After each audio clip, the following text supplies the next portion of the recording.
चैत्र शुक्ल प्रतिपदा हिंदू नववर्ष और नवरात्रा स्थापना की आपको हार्दिक बधाई और शुभकामनाएं देते हुए अपनी बात प्रारंभ करूंगा। और नववर्ष के पहले दिन मुझे उम्मीद है कि सरकार जो हम बात कर रहे हैं उसको एक सकारात्मक तरीके से सुन रही होगी और इस नवरात्रों के दौरान ही उसके ऊपर सकारात्मक प्रतिक्रिया देते हुए कुछ पॉजिटिव काम करेगी। एक प्राइसिंग मैकेनिज्म मोदी सरकार हमेशा दुहाई देती है कि पेट्रोल और डीजल की कीमतें हैं वो हमारे हाथ में नहीं है, क्योंकि डायनेमिक प्राइसिंग होती है।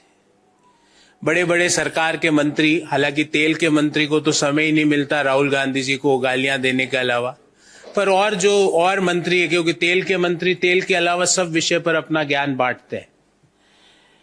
पर जो भी मंत्री है वो हमेशा कहते हैं कि अंतर्राष्ट्रीय बाजार की कच्चे तेल की कीमतें देश में पेट्रोल और डीजल की कीमतों का निर्धारण करती है और ये डायनेमिक प्राइसिंग मैकेनिज्म यूपीए सरकार ने इसकी एस्टेब्लिशमेंट करी है और हम इसको आगे बढ़ा रहे हैं। पर एक अजीब सा डायनेमिक प्राइसिंग मैकेनिज्म है जिसमें एक अंग्रेजी की कहावत है कि heads I win tells you lose, मतलब चिट आए तो मैं जीता, पट आए तो तुम हारे। मतलब हार हमेशा देश के देशवासियों की होनी है। जब भी अंतर्राष्ट्रीय बाजार में तेल की कीमतें बढ़ती है तो आज रात 12 बजे से वो स्टेटमेंट लागू हो जाता है और पेट्रोल और डीजल की कीमतों में बढ़त लागू कर दी जाती है। पर जब अंतर्राष्ट्रीय बाजार में कच्चे तेल की कीमतें घटती है तो वो आज रात 12 बजे वाला स्टेटमेंट नहीं आता। देश के लोग को तो इस शब्द से ही भय, आज रात 12 बजे से लोगों को लगता अब क्या होगा। पर वो जब घटती है तो उस घटत का लाभ देश के लोगों को क्यों नहीं मिलता। एक हिंदी में कहावत है, मीठा मीठा गप गप, कड़वा कड़वा थू थू। जब कच्चा तेल महंगा तो कीमतें देशवासी भरे और जब कच्चा तेल सस्ता तो वो सीधा के सीधा सरकार की किटी में जाए वो। और मैं आज एक पूरी कैलकुलेशन करके आप सबके सामने लाया हूं।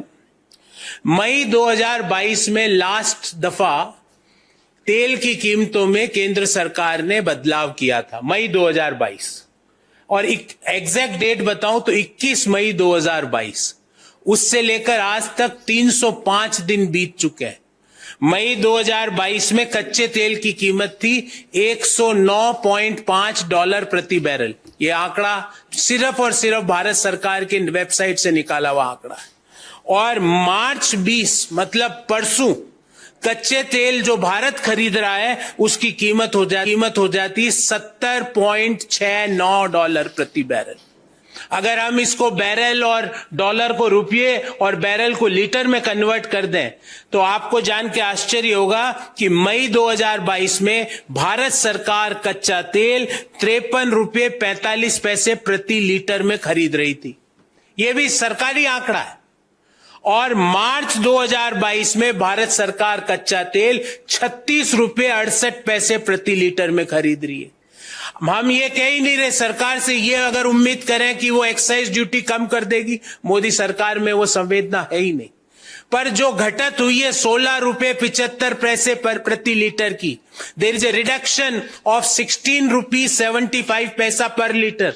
और हम ये नहीं कह रहे मोदी जी कि आप एक्साइज ड्यूटी को कम करो, हम कह रहे हैं जो कच्चे तेल की कीमतों में पिछले 305 दिनों में ₹16.75 प्रति लीटर की कमी हुई है, वो देश के लोगों को क्यों नहीं मिल रही है। यही इसी मुद्दे पर हम आज प्रेस वार्ता करने आए हैं।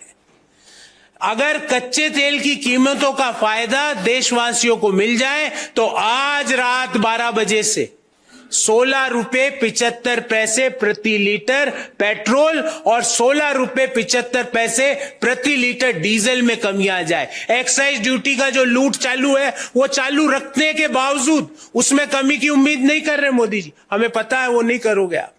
पर ये कच्चे तेल जो आपको फायदा मिल रहा है वो देशवासियों को क्यों नहीं दे रहे? ये कैसी पार्टनरशिप आपने देश के लोगों के साथ मोदी जी खोली है जहां पे प्रॉफिट आपका और जब लॉस हो जाए तो वो लॉस देशवासियों का? ये कैसी आपने पार्टनरशिप फर्म खोल दी लोगों के साथ?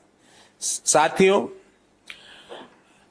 एक्साइज ड्यूटी के बारे में उम्मीद करना इस सरकार के सामने बीन बजाने के बराबर है, क्योंकि मई 2014 में जहां पेट्रोल पर 9 रुपए 20 पैसे प्रति लीटर एक्साइज ड्यूटी थी, आज भी 19 रुपए 90 पैसे है।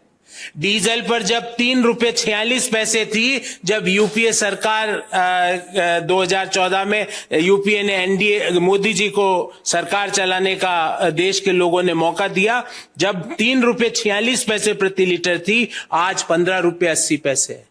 हम आपसे एक्साइज ड्यूटी की कमी नहीं मांग रहे मोदी जी, आप अपनी लूट चालू रखो एक्साइज ड्यूटी में जो आप कर रहे हो, पर जो कच्चा तेल आपको सस्ता मिल रहा है जिससे 16 रुपए 75 पैसे प्रति लीटर लोगों को फायदा मिलना चाहिए, वो आपने रोक क्यों रखा है?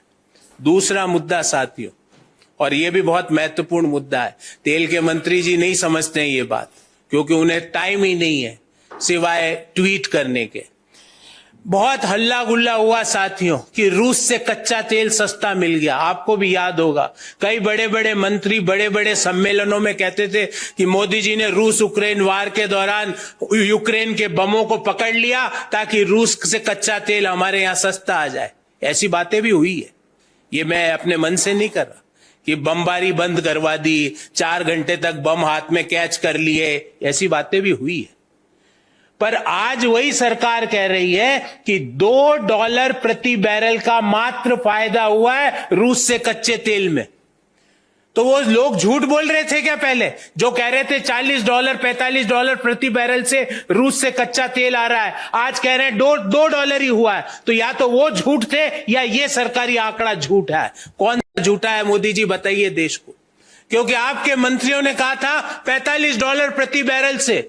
मोदी जी ने रूस दुनिया की परवाह किए बिना रूस से कच्चा तेल सस्ते भाव में खरीद लिया। आज सरकारी आंकड़ा कह रहे हैं कि 9 महीने में मात्र $2 प्रति बैरल का फायदा हुआ रूस से कच्चा तेल लाने में, जबकि पहले हमें बताया गया कि $45 प्रति बैरल में कच्चा तेल आ रहा है। कौन है झूठा? देश आपसे जानना चाहता है मोदी जी, और यही नहीं जानना चाहता, देश ये भी जानना चाहता है कि पीएसयू रिफाइनरी के अलावा, और ये बहुत महत्वपूर्ण मुद्दा है, इंडियन ऑयल, बीपीसीएल, इनके अलावा भारत सरकार की रिफाइनरीज के अलावा रूस से किन किन प्राइवेट रिफाइनरीज ने कच्चा तेल किस भाव में खरीदा है, क्योंकि सूत्रों की माने तो कई लोग इसमें लगे हुए हैं, और जो इंडियन ऑयल को भाव नहीं मिला उससे काफी कम भाव उनको मिला, और जो भारत सरकार के मंत्री $45 और $40 प्रति बैरल बोल रहे थे वो शायद उन लोगों को मिला है। तो वो कौन लोग हैं जिनको रूस से कच्चा तेल मिला है और उनको किस भाव में मिला है? इस बाबत साथियों हमारे 4 सवाल है। पहला, देश के उपभोक्ताओं को कच्चे तेल की फॉल में, कच्चे तेल की में जो कीमतों में कमी आई उसका फायदा क्यों नहीं मिलता है? मोदी जी आप देश को बताइए। ये कौन सा मॉडल है आपका कि मीठा मीठा गप गप कड़वा कड़वा थू थू? ये कौन सा मॉडल है कि heads I win tells you lose? मतलब जीत सरकार की होगी, ऊपर जाए तो आप भुगतो, नीचे आए तो मैं रखूंगा। दूसरा, पिछले 305 दिनों में कच्चे तेल की कीमतों में 16 रुपए 75 पैसे प्रति लीटर की कमी हुई है, और ये गणना मैं आप सबके सामने करके यहां पे आपको दूंगा कि ये डॉलर में भाव है प्रति बैरल, इसको हमने उस समय की डॉलर INR रेट में कन्वर्ट किया और फिर प्रति लीटर निकाला। तो ये 16 रुपए 75 पैसे प्रति लीटर की कमी देशवासियों को पेट्रोल और डीजल की कीमतों में मिलनी थी, उसको मोदी जी आपने क्यों रोक रखी है? तीसरा सवाल कि ये डायनेमिक प्राइसिंग एक ही डायरेक्शन में मूव क्यों करती है? डायनेमिक प्राइसिंग कम क्यों नहीं होती है? Why dynamic pricing is unidirectional? Whenever there is an increase in the price of the international crude, dynamic price के तहत कच्चे तेल की कीमतों में वृद्धि के कारण पेट्रोल और डीजल की कीमतें बढ़ जाती है, कमी क्यों नहीं होती है? और चौथा और महत्वपूर्ण, पब्लिक सेक्टर की कंपनियों के अलावा किन किन प्राइवेट सेक्टरों की कंपनियों ने रूस से कच्चा तेल खरीदा, उनका नाम और किस भाव में खरीदा, और पब्लिक सेक्टर कंपनियों को रूस ने किस भाव में बेचा, ये सारी जानकारी देश के सामने रखी है।